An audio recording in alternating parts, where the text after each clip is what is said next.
I feel like some random piece of a puzzle I'll never understand. Maybe we're not supposed to understand it just yet. I get the feeling that our lives are a lot less random than we think. Maybe.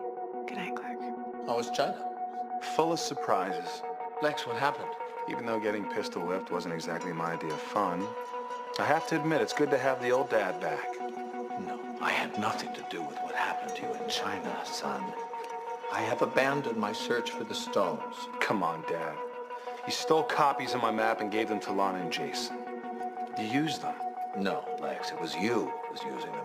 And you'll do far worse to find those stones. You have a ferocious desire to find all the answers, son, but don't let your search for those stones turn into your personal Tower of Babel.